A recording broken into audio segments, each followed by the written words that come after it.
ఉగాది మరియు రంజాన్ సందర్భంగా హరీష్ అకాడమీ అందిస్తోంది అన్ని ఆన్లైన్ కోర్సులపై discount offers.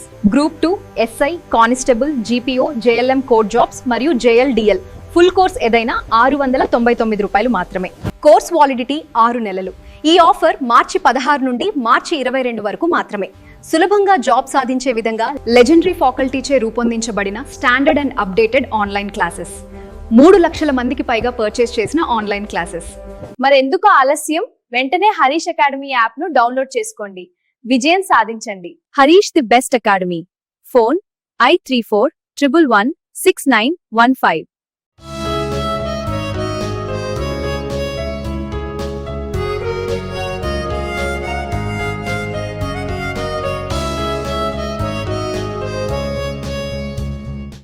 Harish, the best academy. Good evening everyone, welcome to Harish academy. This is Pratap.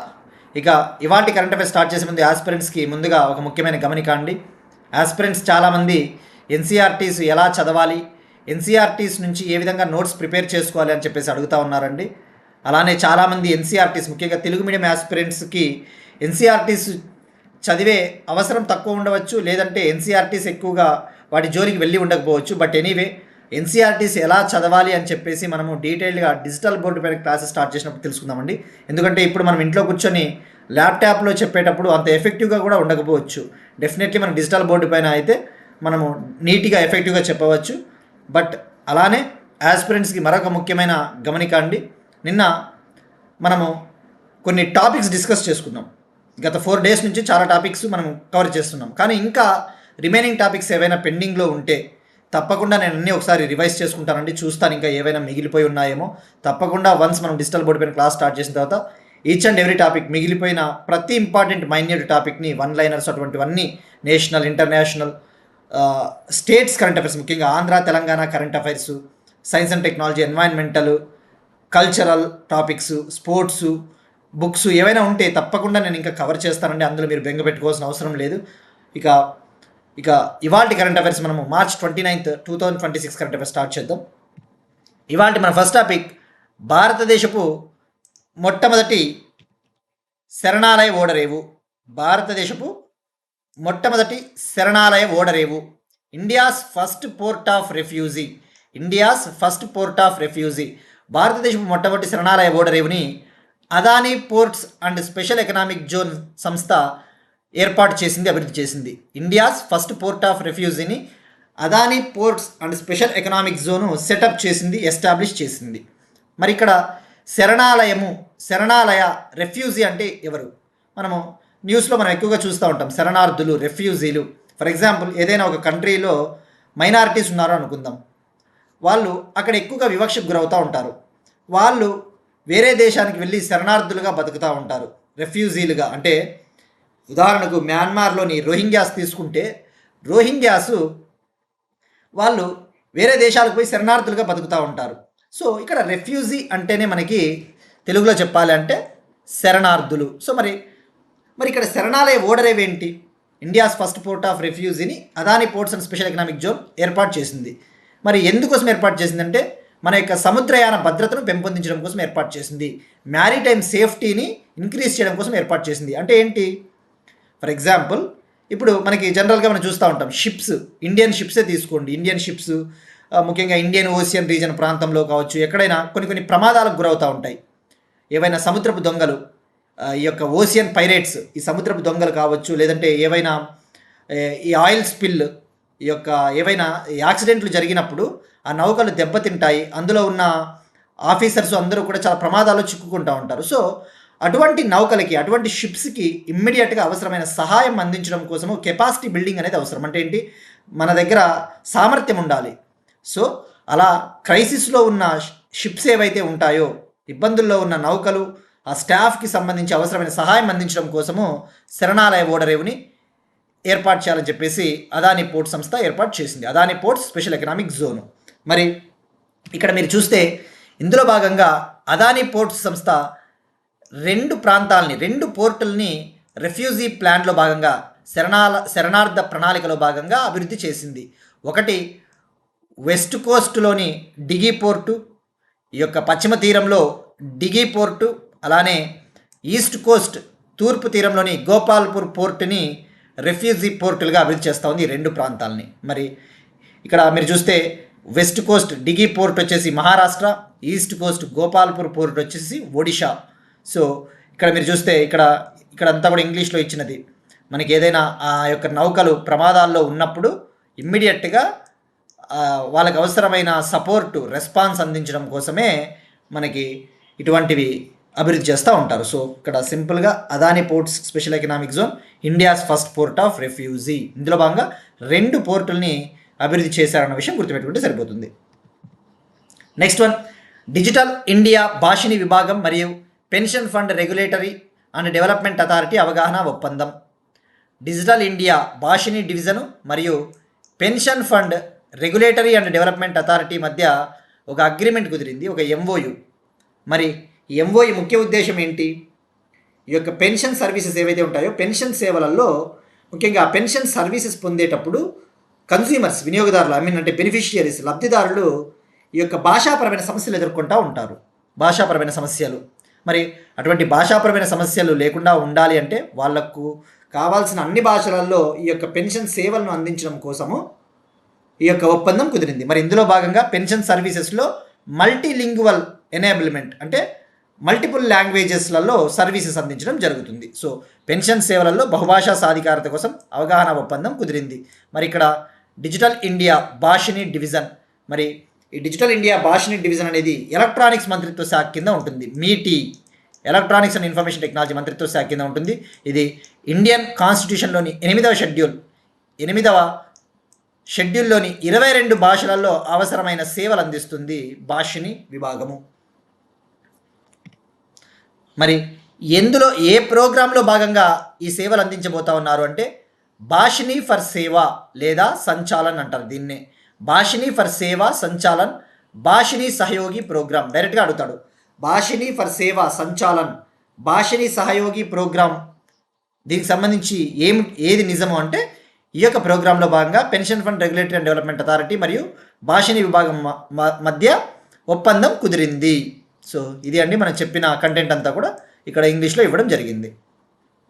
So మనకి తెలుగు మీడియం వాళ్ళకి సంబంధించి కంటెంట్ అంతా కూడా మన వాట్సాప్ ఛానల్లో అందుబాటులో ఉంటుందండి. మీరు డెఫినెట్లీ ఆ పీడిఎఫ్ని పొందగలరు. Next one, Telangana state government ఒక ముఖ్యమైన స్కీమ్ని లాంచ్ చేసింది. అంగన్వాడీ చిన్నారుల కోసం తొలి ముద్ద అనే ఒక పథకాన్ని లాంచ్ చేసింది. తెలంగాణ గవర్నమెంట్ అంగన్వాడీ చిల్డ్రన్ కోసం తొలి ముద్ద అనే ఒక స్కీమ్ని లాంచ్ చేసింది. ఈ స్కీము ఒక న్యూట్రిషన్ స్కీమ్ అని చెప్పవచ్చు. న్యూట్రిషన్ స్కీమ్ అంటే ఈ యొక్క అంగన్వాడీల్లో ఎవరైతే ఉంటారో చిన్నపిల్లలు, ముఖ్యంగా 6 years లోపు ఉన్న చిల్డ్రన్కి మాల్ నరిష్మెంట్ సమస్య లేకుండా ఉండాలి, పోషకాహార లోపాన్ని అధిగమించడం కోసం ఈ స్కీమ్ని లాంచ్ చేయడం జరిగింది. మరి ఈ స్కీమ్ని తెలంగాణ చీఫ్ మినిస్టర్ రేవంత్ రెడ్డి గారు అసెంబ్లీ ఆవరణలో నిన్న లాంచ్ చేయడం జరిగింది. మరి ఇక్కడ ఇందులో భాగంగా ఎటువంటి పోషకాహారాన్ని అందిస్తారు అంటే అంగన్వాడీ కేంద్రాల్లో ఉండే 6 ఏళ్ల లోపు చిన్నపిల్లలకు ఉదయం పూట బ్రేక్ఫాస్ట్ అందిస్తారు. మార్నింగ్ టైంలో బ్రేక్ఫాస్ట్ అందిస్తారు, ఉదయం పూట అల్పాహారం అంటే టిఫిన్. మరి రెడీ టు కుక్ రూపంలో ఉప్మా, కిచిడి మిక్స్ లాంటి న్యూట్రిషియస్ ఫుడ్, పోషక విలువలు ఉన్న ఆహారాన్ని అందించడం జరుగుతుంది. సో తొలి ముద్ద స్కీమ్ తెలంగాణ గవర్నమెంట్.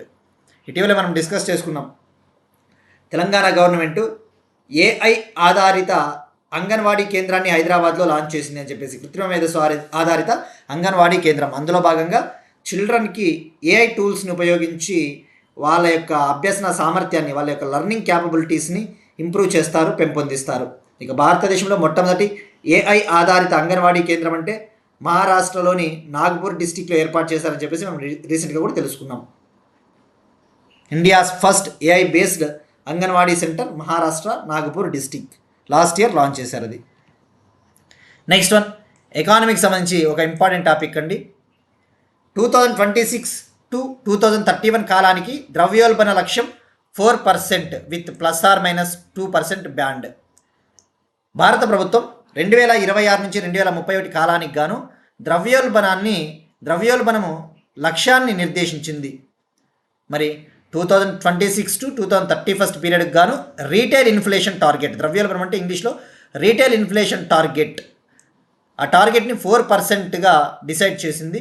మరి ఇక్కడ మీరు చూస్తే ఇక్కడ +2% బ్యాండ్ అంటే 4 ± 2%, 4 ± 2%, 4 ± 2% అంటే లోయర్ లిమిట్ 2% అన్నా ఉండొచ్చు రీటైల్ ద్రవ్యోల్బణము, మ్యాక్సిమం లిమిట్ వచ్చేసి 6%, అంటే 2% తగ్గరాదు, 6%కి మించరాదు. మరి ఎందుకు ఈ ఇన్ఫ్లేషన్ని టార్గెట్ చేస్తారు, ఈ ద్రవ్యోల్బణాన్ని ఎందుకు ఇలా ఫిక్స్ చేస్తారు అంటే ప్రైస్ స్టెబిలిటీ ఉండాలి, ధరలు అనేవి స్థిరంగా ఉండాలి, మన యొక్క గ్రోత్ రేటు బాగా ఉండాలి. అంటే ధరలు పూర్తి స్థాయిలో పడిపోయినా ప్రాబ్లమే, భారీగా ధరలు పెరిగినా ప్రాబ్లమే. అందుకోసం గాను గవర్నమెంట్ ఆఫ్ ఇండియా, ముఖ్యంగా భారత ప్రభుత్వం 2016లో ఇన్ఫ్లేషన్ టార్గెటింగ్ అనే ఒక ఫ్రేమ్వర్క్ని తీసుకుని వచ్చింది. ఫ్లెక్సిబుల్ ఇన్ఫ్లేషన్ టార్గెటింగ్ అనే ఫ్రేమ్వర్క్ని 2016లో లాంచ్ చేసింది. అంటే ఫ్లెక్సిబుల్ అంటే మన అవసరాలకు తగ్గట్టుగా ఈ యొక్క ధరల్ని ఇంత లిమిట్లో ఉంచుకోవచ్చు. 4 ± 2%, అంటే 2% నుంచి 6% దాటకూడదు, 2% నుంచి 6% మధ్య ఉండాలి. మరి ఇప్పుడు April 1, 2026 నుంచి March 31, 2031 వరకు ఈ యొక్క లిమిట్ని ఫిక్స్ చేసింది. మరి ఎవరు ఈ లిమిట్ని ఫిక్స్ చేస్తారంటే గుర్తుపెట్టుకోండి, భారత ప్రభుత్వం, government of India reserve bank of ఇండియాతో చర్చలు జరిపిన తర్వాత ఈ యొక్క టార్గెట్ని ఫిక్స్ చేస్తారు. మరి ఏ యాక్ట్ కింద అంటే ఆర్బీఐ యాక్ట్ 1934 కింద ఉండే ఒక section 45ZA, RBI act, reserve bank of India act 1934 section 45ZA. మరి ఈ సెక్షన్ ప్రకారం, ఈ సెక్షన్ ఏం చెప్తుందంటే ఈ యొక్క ఇన్ఫ్లేషన్ టార్గెట్ని ఫిక్స్ చేసేది గవర్నమెంట్ ఆఫ్ ఇండియా ఆర్బీఐతో చర్చలు జరిపిన తర్వాత. సో ఇది ఇన్ఫ్లేషన్ టార్గెటింగ్ ఫ్రేమ్వర్క్. మరి దీనికోసం మానిటరీ పాలసీ కమిటీ కూడా ఉంటుంది కదా. ఈ యొక్క ధరలను ఎప్పటికప్పుడు ఈ రెపో రేటుని ఎవరు ఫిక్స్ చేస్తారంటే అక్కడ మానిటరీ పాలసీ కమిటీ. ఈ ధరల పెరుగుదల ఎక్కువ పెరగకుండా, మరీ తక్కువగా పడిపోకుండా ఉండే బాధ్యత ఎవరు చూసుకుంటారు అంటే మానిటరీ పాలసీ కమిటీ. సంవత్సరానికి 4 సార్లు కనీసం మీట్ అవ్వాలి. సో మనం చాలాసార్లు ఈ టాపిక్స్ డిస్కస్ చేసుకున్నామండి ప్రీవియస్ క్లాసెస్లో. Monetary policy committee, inflation targeting, ఇప్పుడు సిపిఐ. మరి రీటైల్ ఇన్ఫ్లేషన్ అంటే ఏంటి? కన్జ్యూమర్ ప్రైస్ ఇండెక్స్, వినియోగదారుల ధరల సూచిక. బేస్ ఇయర్ ఎంత అండి? ఇప్పుడు కామెంట్ సెక్షన్లో ట్రై చేయండి. సిపిఐకి బేస్ ఇయర్ మనం డిస్కస్ చేసుకున్నాం. సిపిఐకి కొత్త బేస్ ఇయర్ ఏది మనం డిస్కస్ చేసుకున్నాం, ఇది తప్పకుండా కామెంట్ సెక్షన్లో ట్రై చేయండి. నెక్స్ట్ వన్, అగైన్ ఎకానమీకి సంబంధించి ఒక ఇంపార్టెంట్ టాపిక్. WTO 14వ మంత్రివర్గ సమావేశం. WTO 14th ministerial conference, world trade organization యొక్క 14th మినిస్టీరియల్ కాన్ఫరెన్స్ కామెరూన్ కంట్రీలో జరిగింది. కామెరూన్ కంట్రీ ఇది ఆఫ్రికా ఖండంలో ఉండే ఒక దేశము. దీని క్యాపిటల్ యౌండే.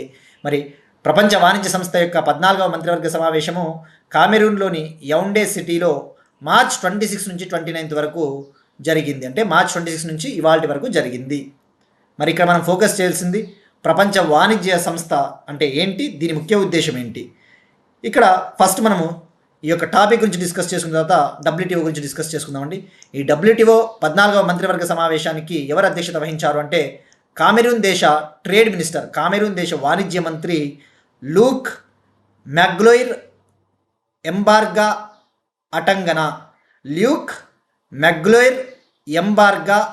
అటంగనా. ఈయన కామెరూన్ దేశ వాణిజ్య మంత్రి.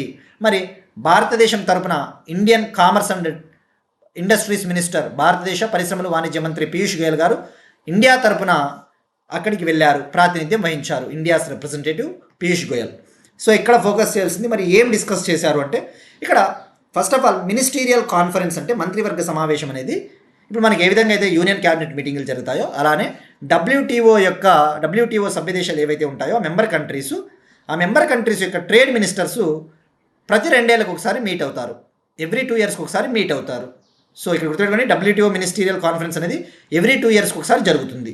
ఇది ఈ WTOకి సంబంధించి ఏవైనా నిర్ణయాలు తీసుకోవాలి అంటే ఈ నిర్ణయాలు తీసుకునే అత్యున్నత బాడీనే మినిస్టీరియల్ కాన్ఫరెన్స్. WTOకి సంబంధించి డెసిషన్స్ తీసుకునే highest decision making body ministerial conference. మరి ఇక్కడ ఏం డిస్కస్ చేశారు అంటే ముఖ్యంగా మనం చూస్తూ ఉన్నాం WTO అంటే గుర్తు రావాల్సింది మనకి most favoured nation, MFN status. MFN హోదా అంటే ఏంటి? WTO సభ్య దేశాలు ఏవైతే ఉంటాయో ఆ WTO సభ్య దేశాల్లో ఆ డబ్ల్యూటీఓ సభ్య దేశాలకు అన్నిటినీ సమానంగా చూడాలి వాణిజ్యపరంగా, మోస్ట్ ఫేవర్డ్ నేషన్. సో అంటే డబ్ల్యూటీఓ సభ్య దేశాల్లో ఇది main principle, most favoured nation. So అలానే డబ్ల్యూటీఓ రీఫార్మ్స్, ప్రపంచ వాణిజ్య సంస్థకు సంబంధించి రీఫార్మ్స్ డిస్కస్ చేయడం జరిగింది. సో మరి ఇక్కడ మనం డబ్ల్యూటీఓ గురించి తీసుకుంటే డబ్ల్యూటీఓ ఎప్పుడు ఏర్పాటైంది? డబ్ల్యూటీఓ అధికారికంగా జనవరి 1, 1995లో ఏర్పాటైంది. అఫీషియల్గా జనవరి 1, 1995. మరి ఏ అగ్రిమెంట్ ద్వారా ఏర్పడిందంటే మర్రకేష్ అగ్రిమెంట్ 1994. మర్రకేష్ ఎక్కడుందండి? మొరాకో. మర్రకేష్ అగ్రిమెంట్ 1994 ద్వారా ఈ యొక్క ప్రపంచ వాణిజ్య సంస్థ ఏర్పాటైంది. మరి వరల్డ్ ట్రేడ్ ఆర్గనైజేషన్ కంటే ముందే ప్రపంచ వాణిజ్యానికి సంబంధించి నిర్ణయాలు తీసుకునేకి ఒక బాడీ ఉండింది, అదే గ్యాట్ సంస్థ.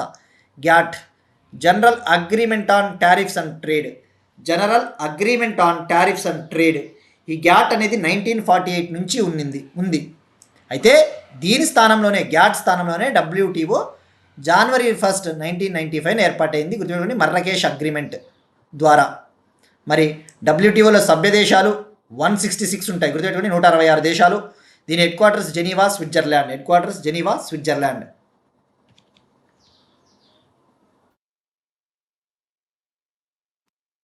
నెక్స్ట్ వన్, బయోడైవర్సిటీకి సంబంధించి జీవ వైవిధ్యం. యుతాలియా జుబిన్ గార్గి. అరుణాచల్ ప్రదేశ్లో యుతాలియా జుబిన్ గార్గి అనే ఒక కొత్త సీతాకోక చిలుక జాతిని శాస్త్రవేత్తలు కనుగొన్నారు. అరుణాచల్ ప్రదేశ్లో యుతాలియా జుబిన్ గార్గి అనే ఒక న్యూ బటర్ఫ్లై స్పీషీస్ని రీసెర్చర్స్ కనుగొన్నారు. మరి ఇక్కడ జుబిన్ గార్గి అంటే మనం చాలాసార్లు తెలుసుకున్నాం. ఈయన అస్సాం చెందిన ఒక famous singer Jubin Garg.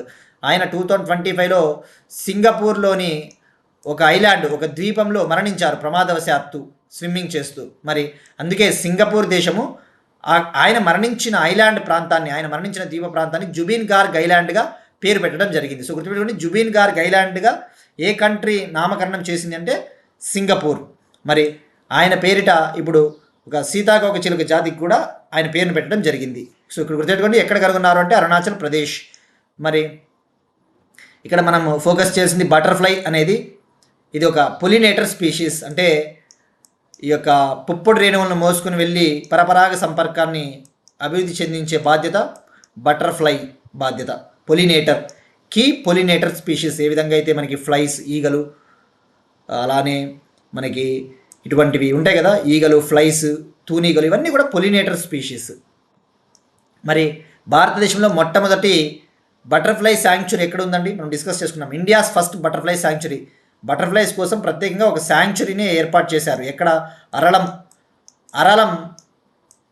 అరళం butterfly sanctuary Kerala. మరి భారతదేశంలో మొట్టమొదటిసారిగా ఒక బటర్ఫ్లైని స్టేట్ బటర్ఫ్లైగా ప్రకటించిన రాష్ట్రం అంటే మహారాష్ట్ర. 2016 యూపీఎస్సీలో ఈ క్వశ్చన్ అడిగాడండి. 2016 యూపీఎస్సీలో డైరెక్ట్ ఫ్యాక్ట్ అడిగాడు. ఫ్యాక్ట్ మనకి ఏ విధంగా అయితే గ్రూప్స్లలో ఫ్యాక్ట్ క్వశ్చన్స్ అడుగుతాడో యూపీఎస్సీలో కూడా అలా అడిగాడు 2016 యూపీఎస్సీలో. ఆ క్వశ్చన్ ఏంటంటే, రీసెంట్లీ భారతదేశంలో ఒక రాష్ట్రము ఒక బటర్ఫ్లైని, ఒక సీతాకోక చిలుకని స్టేట్ బటర్ఫ్లైగా ప్రకటించింది. ఏది అంటే, ఏ రాష్ట్రం అంటే మహారాష్ట్ర. అట్లా అడుగుతాడండి యూపీఎస్సీ అంటే. అవి కూడా నార్మల్గానే ఉంటాయి క్వశ్చన్స్, భయపడాల్సిన పని లేదు. అందుకే ఆస్పిరెంట్స్కి మళ్ళీ నేను చెప్పేది ఒకటే అండి, ఈవెన్ దో మీ మంచి కోసమే చెప్తున్నానండి, కాంపిటీషన్ హెవీగా ఉంది. రాబోయే రోజుల్లో గ్రూప్ 2 అయినా, గ్రూప్ 3 అయినా, గ్రూప్ 4 అయినా, జీపీఓ అయినా, ఏ ఎగ్జామ్కైనా అందరూ ప్రిపేర్ అవుతారు. ఇంగ్లీష్ మీడియం ఆస్పిరెంట్స్, ముఖ్యంగా యూపీఎస్సీ ప్రిపేర్ అయ్యే వాళ్ళు కూడా అన్ని ఎగ్జామ్స్కి ప్రిపేర్ అవుతారు. మనం వాళ్ళతో కూడా పోటీ పడాలి అంటే తెలుగు మీడియం స్టూడెంట్స్ తప్పకుండా యూపీఎస్సీ క్వశ్చన్ పేపర్స్ కూడా ఒకసారి చూడండి, తప్పులేదు. రోజుకు ఒక అర్ధగంట, రోజుకు ఒక 20 నిమిషాలు చూస్తే తప్పులేదు కదండి. బుక్ స్టాల్స్లలో ఉంటాయి, కొనుక్కోండి. అందులో ఎలా అడుగుతున్నాడు, జాగ్రఫీ, ఎకానమీ, హిస్టరీ, పాలిటీ ఎలా అడుగుతున్నాడు, ప్రీవియస్ ఇయర్స్ క్వశ్చన్స్ చూడండి. ఆప్షన్స్ కూడా చదవండి, ఆప్షన్స్ ఎలా ఉన్నాయి, ఆప్షన్స్ కూడా చదివితే మనకి చాలా హెల్ప్ అవుతుంది. సో అన్ని ఆప్షన్స్ చదవాలా. సో కాంపిటీషన్ బాగుంటుందండి. మనం చాలా స్మార్ట్ వర్క్ చేయాలి. సో డెఫినెట్లీ యూపీఎస్సీ పేపర్స్ రోజుకు 10 నిమిషాలు చూడండి, ఎక్కువ వద్దు. రోజుకు ఒక 5 క్వశ్చన్లు. మనం భయపడితే, వెనకడిగేస్తే మనం రేస్లో వెనకబడిపోయినట్టే అండి. ఆ విషయం గుర్తుపెట్టుకోండి. ఆరంభించడానికి సంకోచించొద్దండి. ఇదేదో మోటివేషనల్ స్పీచ్ కాదు. ఇవన్నీ అనుభవ రీత్యానే వస్తాయి, అనుభవం ద్వారానే చెప్తున్నానండి. సో ప్రతిదీ కూడా యూపీఎస్సీ క్వశ్చన్ పేపర్స్ కూడా మీరు చూడండి. ఇక నెక్స్ట్ వన్ ఆర్మీకి సంబంధించి శౌర్య స్క్వాడ్రన్స్ ఇండియన్ ఆర్మీ రీసెంట్గా భారత ఆర్మీ దళంలోకి శౌర్య స్క్వాడ్రన్స్ను ఇండక్ట్ చేసుకునింది. ఇండక్ట్ అంటే తీసుకోవడము, ఆ దళంలోకి తీసుకోవడము. మరి ఇక్కడ శౌర్య స్క్వాడ్రన్స్ అంటే ఇవి డ్రోన్ సబ్ యూనిట్లు. ఒక్కొక్క స్క్వాడ్రన్లో 20 నుంచి 30 మంది అధికారులు ఉంటారు. ఒక్కొక్క స్క్వాడ్రన్ అంటే దళము. ఒక్కొక్క స్క్వాడ్రన్లో 20 to 30 ఆఫీసర్స్ ఉంటారు. వాళ్ళు కౌంటర్ డ్రోన్ ఆపరేషన్స్లలో వాళ్ళకి స్పెషల్ ట్రైనింగ్ ఇచ్చి ఉంటారు. అంటే వీళ్ళు కౌంటర్ డ్రోన్ ఆపరేషన్లలో ప్రత్యేకంగా శిక్షణ పొందిన భద్రతా దళం. మరి వీళ్ళు ఏం చేస్తారు అంటే, మనకి ఇండియాలో ఈ బ్యాటిల్ ట్యాంక్స్ ఉంటాయి కదండి, యుద్ధ ట్యాంకులు. ఆ యుద్ధ ట్యాంకులు నడిపే అధికారులకు అవసరమైన గైడెన్స్, అవసరమైన సర్వైలెన్స్, అవసరమైన నిఘాను అందిస్తాయి.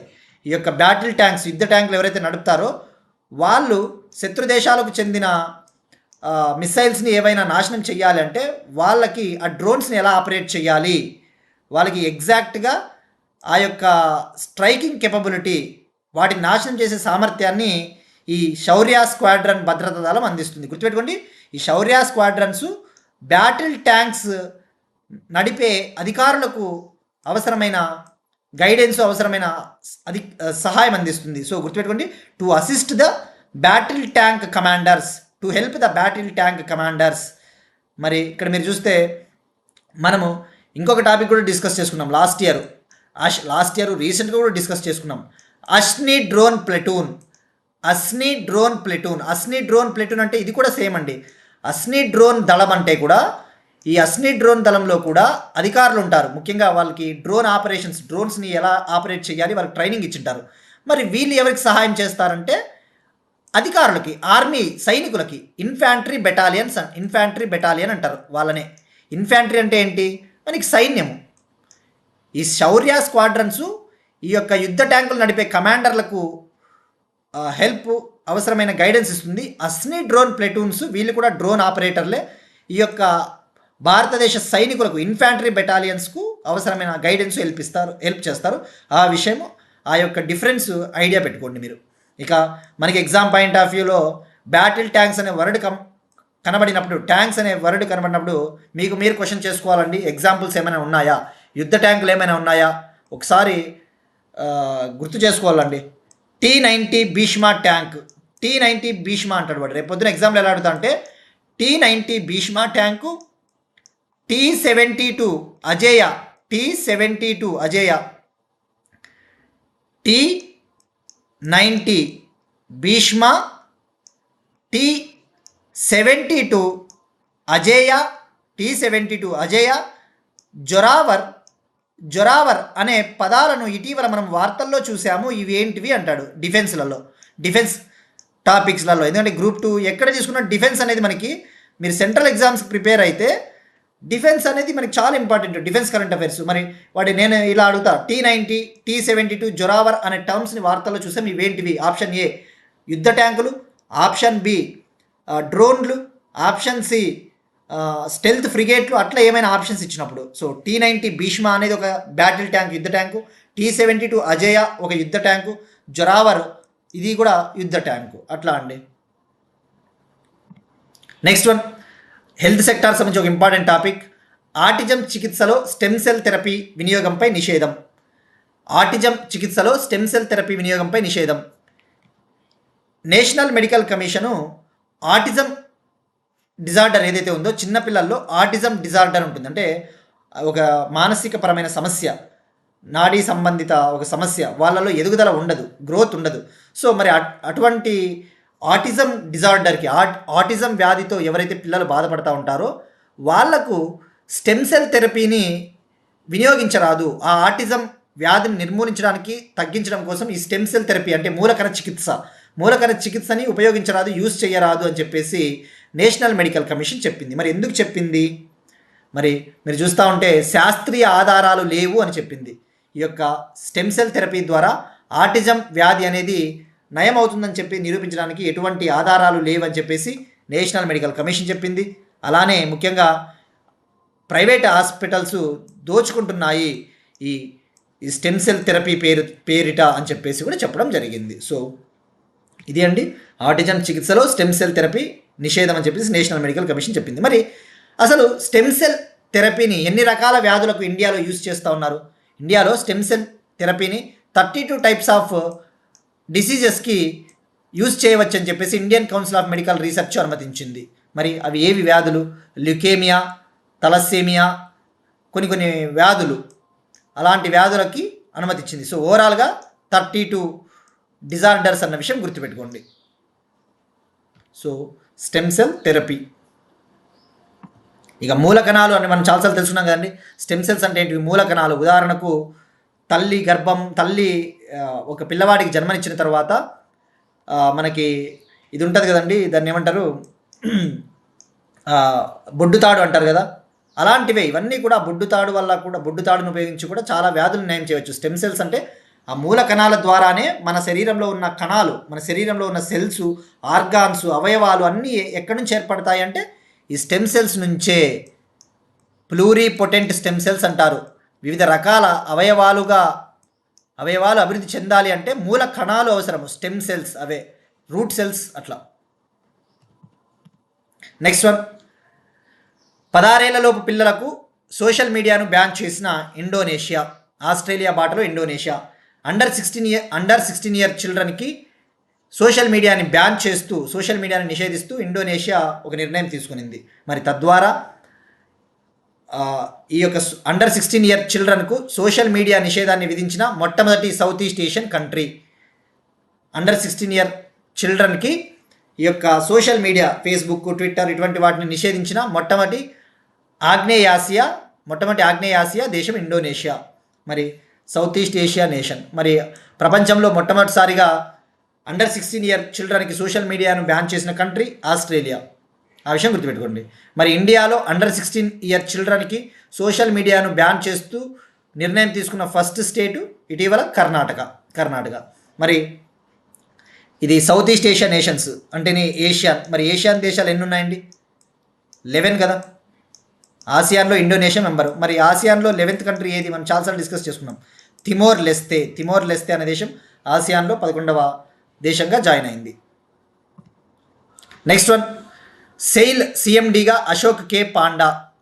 Steel authority of India limited కంపెనీకి కొత్త న్యూ చైర్మన్, మేనేజింగ్ డైరెక్టర్ పదవికి అశోక్ కుమార్ పండా గారిని public enterprises selection board recommend చేసింది.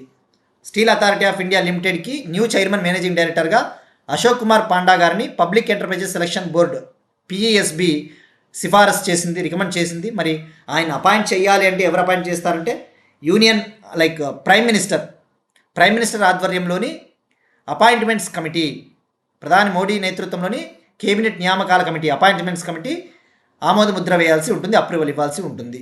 But anyway public enterprises selection board చెప్పింది అంటే తప్పకుండా వాళ్ళు ఆమోదించడానికే ఎక్కువ స్కోప్ ఉంటుందండి. సో సెయిల్ సిఎండిగా అశోక్ కే పాండా గారు. మరి ఇక్కడ మనం ఈయన గురించి తెలుసుకోవాల్సింది కంటే కూడా మనం సెయిల్ గురించి తెలుసుకోవాలి. సెయిల్ అనేది ఇది ఒక పబ్లిక్ సెక్టార్ కంపెనీ, ప్రభుత్వ రంగ సంస్థ. భారతదేశపు అతిపెద్ద స్టీల్ ప్రొడ్యూసర్ గవర్నమెంట్ కంపెనీ అని చెప్పవచ్చు. India's largest government owned steel producer అంటే ఏంటి? ప్రభుత్వ ఆధీనంలో ఉన్న భారతదేశపు అతిపెద్ద స్టీల్ ఉత్పత్తి సంస్థ. మరి సెయిల్ హెడ్ క్వార్టర్స్ న్యూఢిల్లీ. ఎక్కడ? న్యూఢిల్లీ. మరి ఇది మహారత్న కంపెనీ అండి. ఇది మహారత్న, మనం డిస్కస్ చేస్తున్నాం కదా, మహారత్న, నవరత్న, మినీరత్న కంపెనీస్ ఉంటాయి. ఇది మహారత్న కంపెనీ 1954లో ఏర్పాటైంది. Headquarters New Delhi. మరి ఇక్కడ మనం ఫోకస్ చేయాల్సింది, ఒకవేళ మహారత్న కంపెనీలు ఇండియాలో ప్రజెంట్ ఎన్ని ఉన్నాయని క్వశ్చన్ పడింది అనుకోండి, మనం ఒకసారి తెలుసుకోవాలి. ఇండియాలో 2026 మార్చ్ నాటికి ప్రస్తుతం 14 మహారత్న కంపెనీలు ఉన్నాయండి. ఇవన్నీ కూడా మీరు స్క్రీన్ షాట్ తీసుకొని చదువుకోవచ్చండి. ఉదాహరణకు oil and natural gas corporation ONGC, Bharat heavy electricals limited bell, Bharat petroleum corporation limited BPCL, coal India limited, GAIL gas authority of India limited, Hindustan petroleum corporation limited, Indian oil corporation limited, national thermal power corporation NTPC, power grid corporation of India, power finance corporation limited, rural electrification corporation limited, steel authority of India limited SAIL, oil India limited, Hindustan aeronautics limited HAL Bengaluru. ఇవి ప్రస్తుతానికి 14 కంపెనీలు మహారత్న కంపెనీలు అన్న విషయం గుర్తుపెట్టుకోండి. రేపు పొద్దున్న ఎగ్జామ్లో అడిగినా అడుగుతాడు. క్రింది వాటిలో మహారత్న కంపెనీలు కానివేవి అంటాడు. అట్లా. నెక్స్ట్ వన్, సెబీ పూర్తికాల సభ్యుడిగా కేవీ రమణమూర్తి. అగైన్ మరొక అపాయింట్మెంట్ అండి. SEBI securities exchange board of India, securities exchange board of ఇండియాకి హోల్ టైం మెంబర్గా, పూర్తి స్థాయి మెంబర్గా, హోల్ టైం మెంబర్గా కేవీ రమణమూర్తి గారిని భారత ప్రభుత్వం అపాయింట్ చేసింది.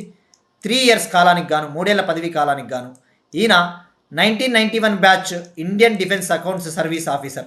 1991 batch Indian defence account service officer. మరి ఇక్కడ మనం ఫోకస్ చేసింది సెబీ. సెబీ అనేది ఇండియాలో సెక్యూరిటీస్ మార్కెట్స్ని నియంత్రించే ఒక సంస్థ. ఇండియాలో సెక్యూరిటీస్ మార్కెట్స్ని రెగ్యులేట్ చేసే ఒక స్టాచ్యుటరీ బాడీ, చట్టబద్ధమైన సంస్థ. మరి సెబీకి చైర్మన్గా ఎవరున్నారండి, మనం డిస్కస్ చేసుకున్నాం last year. Tuhin Kanta Pandey SEBI chairman. మరి పూర్తి స్థాయి మెంబర్లు ఎంతమంది ఉంటారంటే హోల్ టైం మెంబర్స్ 4 ఉంటారండి. ఈయన ఒకరు. మరి ఆ మిగతా ముగ్గురు ఎవరు తెలుసుకుందాం. అమర్జీత్ సింగ్, కమలేష్ చంద్ర వర్ష్నే, సందీప్ ప్రధాన్, 4వ వ్యక్తి కేవీ రమణమూర్తి. సో మరి సెబీ ఎప్పుడు ఏర్పాటైందంటే యాక్చువల్లీ సెబీ అనేది 1988లోనే ఏర్పాటైంది. గవర్నమెంట్ తీర్మానం ద్వారా, గవర్నమెంట్ రెజల్యూషన్ ద్వారా నాన్ స్టాచ్యుటరీ బాడీగా ఏర్పాటైంది. అయితే 1988లో ఏర్పాటైనప్పుడు ఈ యొక్క సెబీకి అంతగా లీగల్ పవర్స్ ఉండేవి కావు. అయితే హర్షద్ మెహతా స్కామ్ జరిగిన తర్వాత, హర్షద్ మెహతా సెక్యూరిటీస్ స్కామ్ జరిగిన తర్వాత, సినిమా కూడా వచ్చింది కదండి ఇది, హర్షద్ మెహతా స్కామ్, దుల్కర్ సల్మాన్ది. మరి హర్షద్ మెహతా స్కామ్ జరిగిన తర్వాత సెబీ యాక్ట్ 1992 పాస్ చేశారు. ఆ సెబీ యాక్ట్ 1992 కింద అధికారికంగా ఏర్పాటైంది సెబీ. మరి సెబీకి ఇప్పుడు స్టాచ్యుటరీ అధికారాలు ఉన్నాయి, చట్టబద్ధమైన అధికారాలు ఉన్నాయి. సో ఫస్ట్ టైం ఎప్పుడు ఏర్పాటైందంటే 1988లోనే ఏర్పాటైంది గవర్నమెంట్ తీర్మానం ద్వారా. కానీ సెబీ యాక్ట్ 1992 కింద దీనికి చట్టబద్ధమైన అధికారాలు ఇవ్వడం జరిగింది. ఇక ఇవాటి క్వశ్చన్ అండి మనం డిస్కస్ చేసిన టాపిక్ వరల్డ్ టీబీ డేని మనం ఎప్పుడు సెలబ్రేట్ చేసుకుంటాం. ఇయర్ వరల్డ్ టీబీ డే ఎప్పుడు సెలబ్రేట్ చేసుకున్నాం, తప్పకుండా ట్రై చేయండి. ఇక నిన్నటి క్వశ్చన్కి సమాధానం 2025 వరల్డ్ ఎయిర్ క్వాలిటీ రిపోర్ట్ స్విట్జర్లాండ్కి చెందిన ఐక్యూ ఎయిర్ సంస్థ రిలీజ్ చేసింది. ఇందులో పాకిస్తాన్ మోస్ట్ పొల్యూటెడ్ కంట్రీ, ప్రపంచంలోనే అత్యంత కలుషితమైన దేశం పాకిస్తాన్. ఇక ఇండియా 6th ప్లేస్లో ఉంది. మరి ప్రపంచంలోనే మోస్ట్ పొల్యూటెడ్ సిటీ లోని ఉత్తరప్రదేశ్, ప్రపంచంలోనే అత్యంత కాలుష్యమైన ప్రాంతము, నగరము లోని ఉత్తరప్రదేశ్. మరి ప్రపంచంలోనే అత్యంత కలుషితమైన రాజధాని అంటే New Delhi. World's most polluted capital city అంటే న్యూఢిల్లీ. సో ఇది అండి వరల్డ్ ఎయిర్ క్వాలిటీ రిపోర్ట్. ఇక నిన్న మనం ఒక టాపిక్ డిస్కస్ చేసుకున్నామండి, ఓఈసీడీ సంస్థ, organization for economic cooperation development 2026-27 కాలానికి గాను ఇండియా యొక్క వృద్ధి రేటుని ప్రకటించిందని చెప్పేసి తెలుసుకున్నప్పుడు ఓఈసీడీ గురించి మనం తెలుసుకున్నామండి. ఆస్పిరెంట్స్కి ఇంకా కొద్దిగా క్లారిటీ ఇవ్వాలండి, కొంతమందికి డౌట్స్ ఉన్నాయి, అందులో కన్ఫ్యూజ్ అవుతా ఉన్నారు. మనం ఏమని చెప్పాం, ఓఈసీడీలో ఇండియా మెంబర్ కాదు, ఓఈసీడీలో సభ్య దేశం అయితే కాదు. కానీ మనం ఏమని చెప్పినాం, ఓఈసీడీలో భారతదేశం అనేది సభ్య దేశం కాదు, కానీ ఒక భాగస్వామ్య దేశంగా వ్యవహరిస్తుంది. అంటే ఒక పార్ట్నర్ కంట్రీ. అంటే ఏంటి, ఓఈసీడీకి ఏదైనా అవసరం వచ్చింది అనుకుందాం, ప్రపంచ ఆర్థిక వ్యవస్థకు సంబంధించి ఏదైనా మీటింగ్స్ పెట్టింది అనుకుందాం, చర్చలు, మీటింగ్స్, కాన్ఫరెన్స్లు పెట్టినప్పుడు అవసరం అనుకుంటే ఇండియా భాగస్వామ్య దేశంగా వెళ్ళి ఆ చర్చలో పాల్గొంటుంది. దాన్ని పార్ట్నర్ కంట్రీ అంటారు. మనం అది క్లియర్గా చెప్పామండి. సో ఆస్పిరెంట్స్ కన్ఫ్యూజ్ అవ్వద్దండి. India is not a member, సభ్య దేశం కాదు, కానీ అవసరమైతే వెళ్ళి మన ఊరిని భాగస్వామ్యంగా అవసరమైన సహకారాన్ని అందిస్తాం. సో అది మనం నిన్న క్లియర్గా చెప్పామండి. But still people are confusing. So be careful. So ఇవి వాటి కరెంట్ అఫైర్స్ అండి. మనం ఒకసారి క్విక్గా రీక్యాప్ చూద్దాం. భారతదేశపు మొట్టమొదటి శరణాలయ ఓడరేవు. డిజిటల్ ఇండియా భాషిని విభాగం మరియు pension fund regulatory and development authority మధ్య అవగాహన ఒప్పందం. అంగన్వాడీ చిన్నారుల కోసం తొలి ముద్ద స్కీమ్ని లాంచ్ చేసిన తెలంగాణ. 2026-31 కాలానికి ద్రవ్యోల్బణ లక్ష్యం 4% ±2% బ్యాండ్. WTO 14వ మంత్రివర్గ సమావేశం యౌండే, కామెరూన్. యుతాలియా జుబిన్గార్గ్ అనే కొత్త సీతాకోకచిలుక జాతి. ఇది యుతాలియా అనే జాతికి చెందినది, యుతాలియా అనే జీనస్కు చెందినది, అరుణాచల్ ప్రదేశ్. శౌర్య స్క్వాడ్రన్స్. ఆటిజం చికిత్సలో స్టెమ్ సెల్ థెరపీ వినియోగంపై నిషేధం. 16 ఏళ్లలోపు పిల్లలకు సోషల్ మీడియాను బ్యాన్ చేసిన Indonesia. Steel authority of India limited new చైర్మన్గా అశోక్ కే పాండా గారు. సెబీ పూర్తికాల సభ్యుడిగా K V Ramanamurthy garu. That's it. These are today's current affairs. Will meet you again tomorrow and thank you everyone.